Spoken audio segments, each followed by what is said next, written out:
Pauta 3. Mesmo com mais habitantes que o Rio Grande do Sul, o Paraná tem menos deputados federais no Congresso Nacional. O Paraná atualmente tem 30 parlamentares federais representando o estado no Congresso Nacional. Esse número poderia ser maior, já que a divisão de representantes na Câmara dos Deputados é feita com base no número da população de cada estado. Hoje, na região sul do país, o Rio Grande do Sul tem o maior número de deputados. Em Brasília, são 31 parlamentares representando 11.460.630 gaúchos.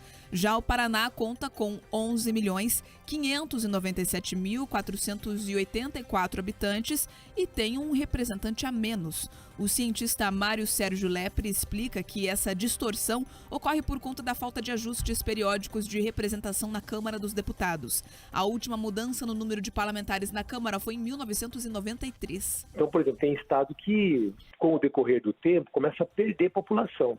E estado que, com o decorrer do tempo, começa a ganhar população. E aí, o que tem que ser feito? Tem que ser feita essa lei complementar para fazer, novamente, a proporção.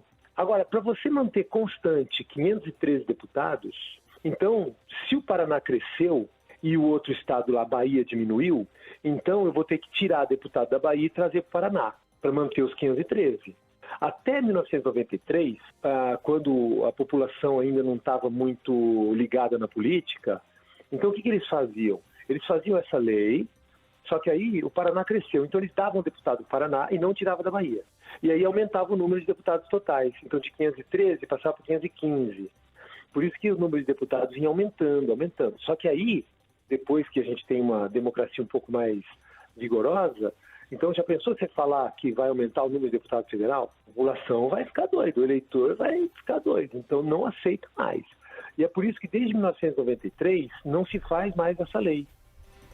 É isso, e o cientista, o estudioso, avalia ainda que esse número menor de deputados gera um desequilíbrio representativo, o que acaba sendo prejudicial para estados como o Paraná. Só que isso gera um desequilíbrio federativo. Isso não é justo. Eu estou analisando porque agora vai ter o censo, né? Então, quando o censo realmente mostrar quais são a população de todos os estados, né, aí vai ter que ser muito claro a necessidade de rever essa lei. Vai ter que ser feita outra lei para uma redistribuição e manter constante o número de deputados. Vai ser uma briga. Mas se não fizer isso, o que eu posso te afirmar hoje é que a representação de deputados federais hoje, ela é torta, porque você tem estados subrepresentados e estados superrepresentados. Isso gera um viés ideológico, gera um viés de interesses. Isso é muito sério. Olha, o Mário Sérgio Lepre comenta ainda que os representantes paranaenses devem cobrar a revisão de representatividade para que o Estado tenha um número ideal de parlamentares, como está estabelecido na Constituição. Mas essa é uma briga que vai ter que ser enfrentada, tá? E é muito sério. Por quê? Porque senão você não tem proporcionalidade de deputados pela população dos estados, né? Tem estado, se o estado é maior, ele tem que ter mais representatividade. O Paraná, por exemplo, eu penso que está numa situação aí que precisa de mais representatividade. Então você precisa ter mais representatividade popular para exatamente diferenciar tudo, né? Senão a democracia ela não corre riscos, né? Não é isso, porque nenhum sistema é perfeito, mas é preciso que se analise essas situações, entendeu? Então você viu, né, tanto que a gente falou, né, todas proporcionalidade, a cláusula e etc, é no sentido de você ter uma representação mais fidedigna. Lepre destaca ainda que, com o censo demográfico, o número exato da população dos estados deve aparecer e os paranaenses deverão cobrar seus representantes para buscar um número maior de vagas na Câmara dos Deputados. Agora, com o censo que está sendo feito, é obrigatório para o ano que vem, o Paraná, por exemplo, perguntar aos seus deputados, e agora? Vai ser feita a lei complementar de redistribuição de vagas? Né? Porque isso é necessário, tá? Estou levantando a bola aqui, né? Não tinha. Eu fiz a coisa de umas 2 semanas, numa sala de aula, né? Mas eu percebi o grave que é isso, né? Mas a gente vai precisar dar uma olhada nisso aí, né? Ver com os políticos e etc.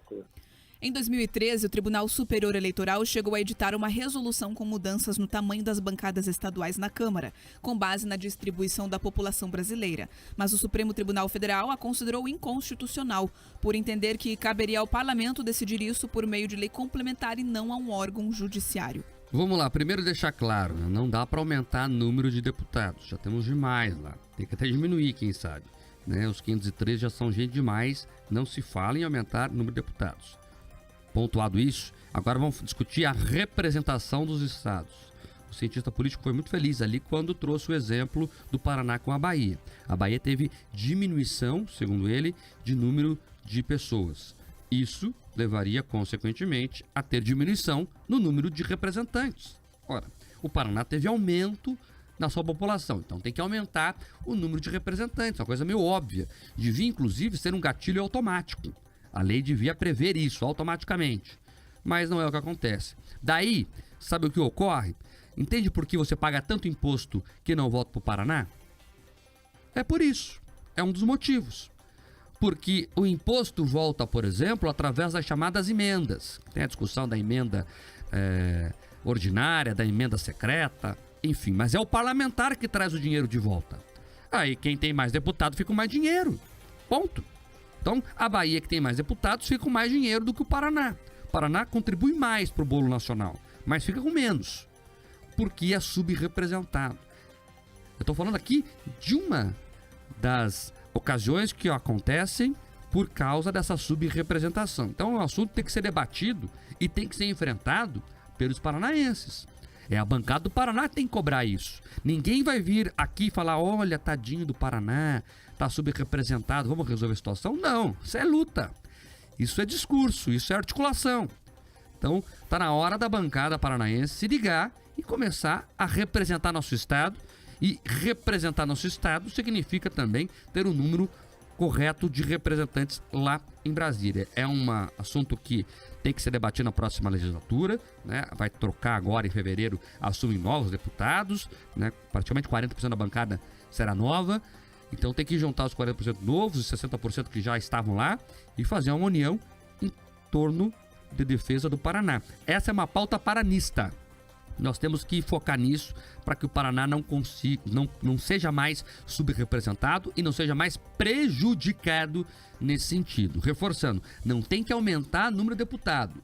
Dentro do número que já existe, do 513, tem que haver a melhor distribuição de acordo com a regra da Constituição. A Câmara é feita de representações dos estados, de acordo com a população. Então, tem que refazer a conta lá e redistribuir. Tirar do estado que tem mais, que não deve, e colocar no estado que tem menos, que deve. Nós trouxemos aqui o exemplo primeiro. O Rio Grande do Sul tem menos habitantes que o Paraná e mais deputados que o Paraná. Quer outro exemplo, Bia? Sabe quantas universidades federais tem o Rio Grande do Sul? Mais de 6. O Paraná tem 3. A Federal do Paraná, a UTFPR, que era o Cefet, virou federal, e a Unila. É essa. Daí tem a Fronteira Sul, que é compartilhada entre o Paraná e Santa Catarina. Então não é paranaense. Então, o Paraná tem 3 federais genuínas. O Rio Grande do Sul tem 6, 7. Você vai para cidades do interior do Rio Grande do Sul, tem federais. O Paraná não tem isso. Talvez seja também um dos reflexos da nossa bancada federal subrepresentada. É um tema que eu não vou tratar muito aqui no Jornal Manhã Paraná, para que você tenha consciência da falta que isso faz.